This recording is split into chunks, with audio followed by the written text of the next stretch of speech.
صفائی کا، نفاست کا، حضور کے حسن کا، ظاہری حسن کا جو اللہ نے دیا تھا، اس کا حال یہ ہے کہ رب فرماتا ہے وَالضُّحَىٰ وَاللَّيْلِ إِذَا سَجَىٰ، محبوب تیرے چمکتے ہوئے چہرے کی بھی قسم ہو، اور جب اس کے گرد زلفیں چھا جاتی ہیں مجھے اس کی بھی قسم ہو۔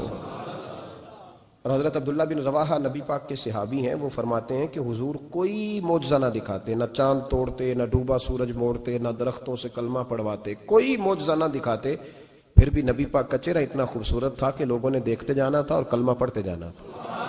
یہ حضور علیہ السلام کے ظاہری حسن کا حال تھا، لیکن اس کے باوجود اللہ کے محبوب آئینے کے سامنے کھڑے ہو کے کنگھی فرماتے تھے، تیل استعمال فرماتے تھے۔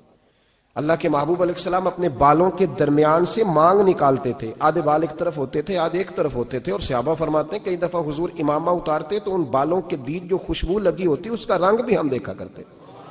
حضور صاف لباس پسند کرتے تھے۔ ایک شخص کو حضور نے دیکھا، اس نے میلے کچیلے کپڑے پہنے، تو حضور نے ٹھنڈی آہ بھری، فرمایا کاش یہ دھو کے کپڑے پہنتا۔ ایک شخص کو دیکھا بال بکھرے ہیں، کنگھی نہیں کی، تو حضور فرمانے لگے کاش یہ کنگھی کر لیتا۔ نفاست پسند آدمی پہ نا بوجھ بنتا ہے۔ جو آدمی، آپ کو پتہ ہے کہ امام شافعی تو فرماتے ہیں جمعے والے دن غسل کرنا واجب ہے، مت غسل نہ کرے تو جمعہ ہی نہیں ہوگا۔ اگرچہ ہمارے امام صاحب کے نزدیک سنت ہے۔ یہ سنت کب بنا؟ ایک دن نہ بہت سارے لوگ اپنے اپنے کام سے اٹھے مسجد میں آ گئے، مسجد نبوی میں۔ کوئی کسان تھا تو کھیت سے اٹھ کے آ گیا، کوئی مزدور تھا تو مزدوری سے اٹھ کے آ گیا۔ تو مسجد میں جب بہت سارے لوگ جمع ہوئے نا، تو بعض لوگوں کو دقت محسوس ہوئی، تو رسول کریم علیہ السلام نے فرمایا کتنا ہی اچھا ہو کہ تم جمعے والے دن نہا کے آیا کرو۔ بس وہ صحابہ کا مزاج ہمارے والا نہیں تھا کہ تفصیل بتائیں، حکمت بتائیں، ملے گا کیا، ثواب کتنا، نہ نہائیں تو گناہ، یہ کوئی نہیں۔ حضور نے کہا کہ نہا کے آؤ تو کتنا ہی اچھا ہے۔ پھر کسی صحابی نے کبھی بھی بغیر غسل کیے جمعہ ادا ہی نہیں کیا۔ کسی نے بغیر غسل کے کبھی جمعہ ادا ہی نہیں کیا نا۔ اسلام بڑا خوبصورت دین ہے۔ حضور نے فرمایا جو کچا پیاز کھائے وہ مسجد نہ آئے، پہلے مسواک کرے، دانت صاف کرے، پھر آئے۔ نبی پاک صلی اللہ علیہ وسلم نے فرمایا جو کچی مولی کھائے مسجد نہ آئے۔ مولی کھانا جائز ہے، پیاز کھانا جائز ہے، لیکن منہ سے بدبو آتی ہے۔ نبی پاک علیہ السلام کا ظاہری حسن کیا بات ہے۔ میلاد مبارکہ میں نبی پاک علیہ السلام کی جو چیز بڑی کھل کے واضح ہوتی ہے وہ رسول اللہ کا حسن و جمال ہے۔ آپ کی والدہ سیدہ طیبہ طاہرہ حضرت سیدہ آمنہ رضی اللہ تعالیٰ، اماں جی کہتی ہیں کہ میرے محبوب جب میرے بطن اقدس میں آئے تو جو تکالیف عورتوں کو ہوتی ہے مجھے ان میں سے کوئی تکلیف بھی نہیں ہوئی، اور اماں جی کہتی ہیں مجھے کبھی کوئی ثقل، کوئی بوجھ محسوس نہیں ہوا، اور فرماتی ہیں کہ جو ولادت کے وقت لوگوں کو، عورتوں کو تکلیف ہوتی ہے مجھے وہ بھی نہیں ہوئی، اور فرماتی ہیں کہ نبی کریم علیہ السلام پیدا ہوئے تو ہمیں حضور علیہ السلام کی ناف کو کاٹنا نہیں پڑا، ناف بریدہ پیدا ہوئے، ختنہ شدہ پیدا ہوئے۔ آپ کو پتہ ہے عورتیں غسل دیتی ہیں بچے کو پیدا ہونے کے بعد، لیکن میرے محبوب نے سجدہ ہی کر لیا پیدا ہوتے ہی، امتی امتی کہتے ہوئے پیدا ہوئے۔ حق نے فرمایا کہ بخشا الصلاۃ والسلام، اور پہلے سجدے پر روز ازل سے درود۔ میرے امام فاضل بریلوی کا جو انداز تکلم ہے نا، اس کی بھی حد ہی کوئی نہیں، کوئی حد ہی نہیں، کہاں تک ان کی محبت جاتی۔ کہنے لگے پہلے سجدے پہ روز ازل سے درود، یادگاری یہ امت پہ لاکھوں سلام، یادگاری یہ امت پہ لاکھوں سلام۔ بتائیے بغیر وضو کے، بغیر غسل کے سجدہ ہو جاتا ہے؟ تو حضور نے سجدہ کر کے بتایا کہ اللہ نے مجھے پاک صاف پیدا کیا ہے۔ نبی پاک صلی اللہ علیہ وسلم کی والدہ نے جب یہ باتیں ارشاد فرمائیں تو لوگوں نے پوچھا ان سے کہ اماں جی پھر آپ ایک جملے میں بتائیں کہ ماجرا سارا کیا تھا، آخر ایک ولادت تو ہوئی نا، آپ کے وجود اطہر سے ایک بچہ تو نکلا، تو یہ کیا تھا؟ تو سیدہ آمنہ فرمانے لگی خرج منی نور، بس میرے وجود سے ایک نور نکلا ہے، بس میرے وجود سے ایک، اور روشنی آتی جاتی ہے تو کسی کو تکلیف نہیں دیتی، ایک نور نکلا۔ میرے رسول کریم علیہ السلام کو ظاہری حسن بھی کمال دیا، اور پھر حضور کی نفاست پسندی، صفائی پسندی۔ نبی پاک جب بات کرتے تھے نا تو حضور کے دانتوں سے نور نکلتا تھا، اس کے باوجود حضور ہر وضو کے لیے مسواک کرتے۔ میں نے ہر نماز کے لیے نہیں کہا، میں اپنے لفظوں کا ذمہ دار ہوں۔ کس کے لیے بولے آپ حضرات؟ ہر وضو کے لیے، یعنی اگر نبی پاک نے وضو نماز کے لیے کیا تب بھی مسواک کی، اور اگر قرآن شریف کی تلاوت کے لیے کیا تو پھر بھی مسواک کی، کسی اور موقع کے لیے وضو فرمایا تو پھر بھی مسواک کی۔ اور سیدہ عائشہ فرماتی ہے جب بھی حضور گھر سے نکلنے لگتے پہلے مسواک فرماتے، حالانکہ رسول پاک کے دندان اقدس تو نور والے تھے، ضرورت ہی نہیں تھی۔ ہماری تعلیم کے لیے نفاست پسندی۔ ایک بات میں نے شروع کرنی ہے پر آپ نے ناراض نہیں ہونا، پہلے وعدہ کر لیں. جڑے نہیں بولے انہوں نے کی ارادہ ہے ہو جانا ہے. چلو ہو جائے، کوئی گل نہیں، خیر ہے، ہو جائیں آپ ناراض. نبی پاک نے بڑی مونچھیں نہیں پسند کی، حضور کو اچھی نہیں لگتی تھی. ایک بات پوچھتا ہوں آپ سے، یہ درد دل ہے میرا اور صرف سمجھانے کے لیے عرض کر رہا ہوں، کوئی تنقید نہیں. اللہ تعالیٰ مجھے نیت کا وضو عطا کرے. ایک بات بتانا، اگر بہو کھانا پکا کے لائے اور سالن سے بال نکل آئے تو پھر اس کا کیا حال ہوتا ہے؟ کئی تو بوڑھے پلیٹ اٹھا کے دیوار میں مارتے ہیں، ایسا ہی ہوتا ہے نا، یہ کیا ہے؟ اور اگر کبھی روٹی سے نکل آئے تو بیوی صاحبہ کا کیا حال ہوتا ہے؟ یہ کوئی طریقہ ہے کھانا پکانے کا؟ اور اللہ تعالیٰ معاف کرے، اگر کبھی ہوٹل میں چلے جائیں امیر لوگ 15,000 کا ڈنر کرنے، تو وہاں کسی سالن کی پلیٹ سے بال نکل آئے تو پھر تو پیسے کیا دینے ہیں، پھر تو ان کو اور جرمانہ ہو جاتا ہے. یہ تو سارے بال نکل آئے تو مشکل. اور ویسے بھی جو نفاست ہے نا طبیعت کی، اس پر بوجھ بنتا ہے، بال کھانے میں ہو آٹے میں ہو تو بوجھ بنتا ہے. تو بڑی مونچھوں والا دوست بھائی بزرگ جب پانی پیے گا تو بال پانی میں جائیں گے کہ نہیں جائیں گے؟ حکیم اور ڈاکٹر کہتے ہیں کہ کینسر کے مرض کا خطرہ ہے. اب باقی بھی راضی نہ ہو، حضور نے بڑی مونچھیں بھی پسند نہیں کی اور چھوٹی داڑھی بھی پسند نہیں کی. حضور نے فرمایا داڑیاں بڑھاؤ، مونچھوں کو پست کرو، مشرکین کی مخالفت کرو. اور ایک مقام پہ رسول پاک علیہ السلام نے یہاں تک فرمایا کہ جو مونچھیں پست نہیں کرتا وہ ہم میں سے ہے ہی نہیں. نے سخت لفظ. ایک صحابی تھے، آپ یقین کریں نا، کئی دفعہ دوستوں کو کہنا پڑتا ہے اور کئی دفعہ نا مجھے محسوس ہوتا ہے کہ یار ہم روز ہی کہتے ہیں، لیکن کہتے پتہ کیوں ہے کہ بوجھ بنتا ہے وہ بندہ جو اس طرح کی تباہ کے ساتھ آتا ہے، جو حضور نے پسند نہیں کیا.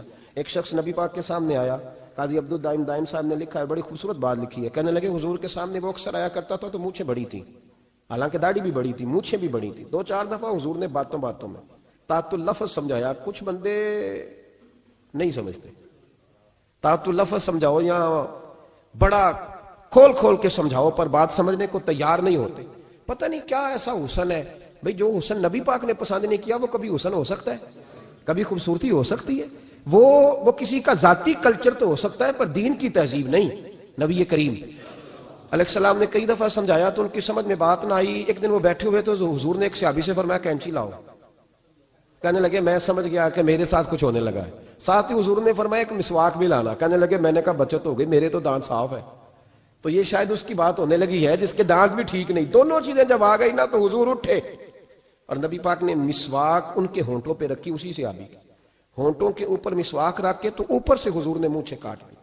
فرمایا یہ نہ ایسا کرو، یہ چیز مجھے پسند نہیں ہے. حضور نے نفاست پسندی کو. اب تو اللہ تعالیٰ خیر کرے ملانگا آ گئے مارکیٹ میں، ملانگ درویشی فقیری، ان کے پاس رش بھی زیادہ ہے، ان کے درباروں پہ بھی رش زیادہ ہے. ہاں جی، کہتے ہیں حضرت صاحب درویش آدمی ہے. بھئی روٹی تو پورے ٹائم پہ کھاتا ہے، مونچھیں کٹوانے میں ہی درویش ہو گیا. نہ بال کٹواتا ہے نہ مونچھیں کٹواتا ہے. یہ گرو نانک کی تعلیمات ہیں، یہ نبی پاک کی تعلیم نہیں. وجود کا کوئی بال نہ کٹوانا یہ سکھوں کا طریقہ ہے. مسلمانوں کا یہ انداز، یہ کدھر کی فقیری ہے؟ دین کوئی غلاظتوں والا معاذ اللہ کہ بابا کپڑے نہیں بدلتا، بابا غسل نہیں کرتا، بابا بال نہیں کٹواتا. بابا ہے پاگل ہے. قطعی طور پر کوئی فقیری نہیں. فقیری صرف وہ ہے جو میرے نبی نے کیا ہے صلی اللہ تعالی. اس منبر پر بیٹھنا فقیری ہے چونکہ حضور ہر جمعے بیٹھا کرتے تھے. مصلی پہ نماز پڑھانا فقیری ہے چونکہ حضور ہر جمعے ہر 5 نمازوں کی حضور امامت فرماتے. دین کی تبلیغ کرنا فقیری ہے جو میرے نبی پاک کیا کرتے. خلاف پیغمبر کسے راہ گزیر، وہ فقیری نہیں، وہ تماش بھی نہیں ہے، لوٹنے کا طریقہ ہے، اس کے علاوہ کوئی سٹائل نہیں. فقیری صرف وہ ہے جو رستہ میرے رسول پاک نے ہمیں عطا فرمایا، اس سے ہٹ کر کوئی فقر نہیں. میری بات کی سمجھ آ گئی آپ حضرات کو؟ نبی پاک علیہ الصلوۃ والسلام صاف لباس، اچھے کپڑے، اجلا انداز.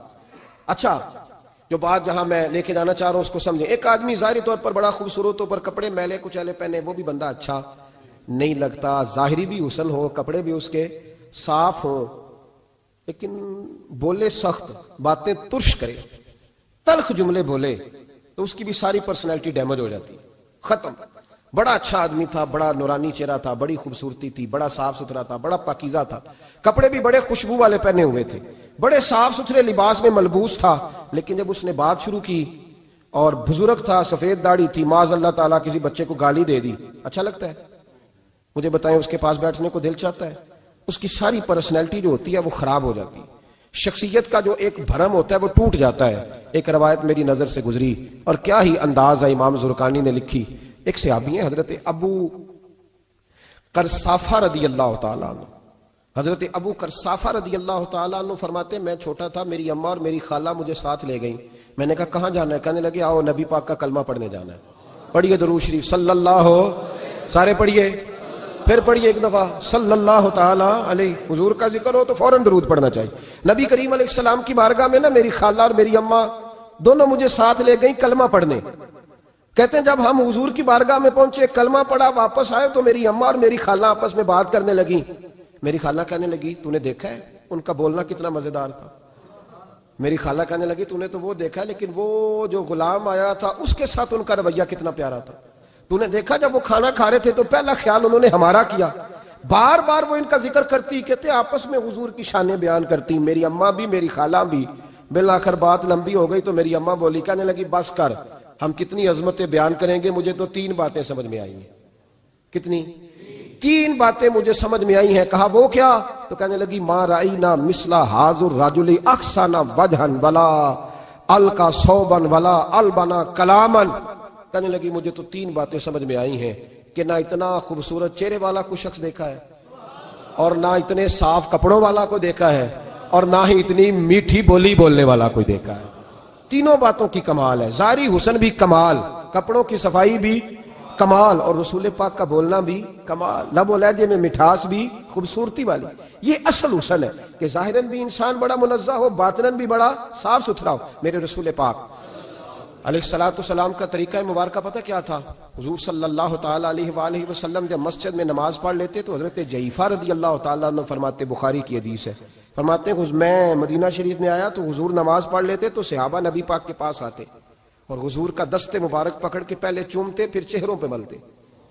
پہلے چومتے پھر چہروں پر. نبی پاک کے صحابہ حضور کے قدم بھی چوما کرتے، قدموں میں جھکا کرتے تھے. یہ تو بھائی اس وقت پتہ چلتا ہے جب کسی سے پیار ہو جاتا ہے، جب کسی بندے سے.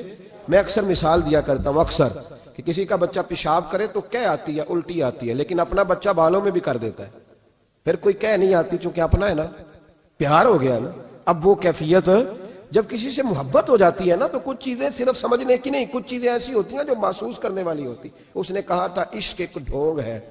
میں نے کہا تجھے عشق ہو خدا کرے، پھر کوئی تجھے اس سے جدا کرے، تو اسے تسبیحوں پہ پڑھا کرے، تو اسی کا نام جپا کرے، تو گلی گلی پھرا کرے، پھر میں کہوں کہ عشق ایک ڈھونگ ہے اور تو نہیں کہا کرے.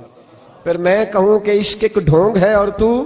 اس نے کہا تھا عشق ایک ڈھونگ ہے تو میں نے کہا تجھے عشق ہو خدا کرے. بھائی یاد رکھو جب انسان کو محبت ہوتی ہے تو پھر اس کے انداز بدل جاتے ہیں، اس کے طور طریقے تبدیل ہو جاتے ہیں. وہ میں اکثر ایک بات کہا کرتا ہوں، میں کہتا ہوں بچہ باہر سے برگر کھا کے آ جاتا ہے رات کو، اماں کہتی بیٹے روٹی کھا لو، کہنا تو گوبھی پکائی میں نہیں کھانی. حالانکہ برگر کھا آیا ہے، دور سے کھا آیا ہے، تو اماں اس کو کہتی ہے پھر میں سوئیاں نہ بنا دوں تھوڑی سی اپنے بیٹے کو، فٹافٹ چاول نہ تجھے ابال دوں، ساتھ میں باریک دال بنا دیتی. کہتا نہیں میری مرضی کا پکاتے ہی نہیں، میں نے نہیں کھانا. ایسے اب ابا جو ہے نا، ابا وہ اماں کو سمجھا رہا، کہتا چھڈ پر بھوک لگے گی تو آپ ہی کھا لے گا، تھوڑا ایڈی ٹینشن ہے ایویں پہ تینوں ستاندا ہے. اماں کیا کہتی ہے؟ کہتی نہیں مجھے نیند نہیں آ رہی، کھائے گا تو سکون آئے گا. اب اس کو آپ لاکھوں دلیلیں دیں کہ سیاںا بیان ہے، بچہ نہیں ہے، 22 سال کا ہے، 24 سال کا، چھوڑ تو کیا کر رہی ہے. لیکن اماں کو کوئی سمجھا سکتا؟ کیوں نہیں سمجھا سکتا کہ اسے اپنے بیٹے سے پیار بڑھا ہے. وہ کیا کرے، وہ مجبور ہے. اس کے دل کی کیفیت اس طرح کی ہے کہ کوئی دنیا کی طاقت اسے سمجھا سکتی، سوال ہی نہیں پیدا ہوتا کوئی اسے سمجھا سکے. یہ ممکن کیسے ہو، کیسے سکتا ہے؟ یہ محبت ہے. میرے رسول پاک علیہ السلام کے صحابی حضرت جعفر فرماتے ہیں میں حضور کی بارگاہ میں آیا تو صحابہ کیا کرتے؟ نبی پاک کا دست مبارک پکڑتے، پہلے چومتے پھر چہرے پہ ملتے. بخاری ہے. فرماتے میں نے کہا یہ کیا کر رہے ہیں؟ پھر اچانک میرا بھی دل کیا ذرا کر کے تو دیکھو. کچھ چیزیں چکھنے پہ پتہ لگتا ہے کتنی مزیدار ہے. کہتے میں بھی قریب گیا، حضور کے دست مبارک میں نے ہاتھ ڈالا. فرماتے ہاتھ پکڑا ہی تھا کہ نبی پاک کا ہاتھ برف سے بھی زیادہ ٹھنڈا. فرماتے ہیں پھر میں نے پکڑ کے چہرے پہ ملا تو کستوری سے زیادہ خوشبو آ رہی تھی دست مبارک. فرماتے ہیں اب میرا چھوڑنے کو دل ہی نہیں کر رہا، اب میری طبیعت نہیں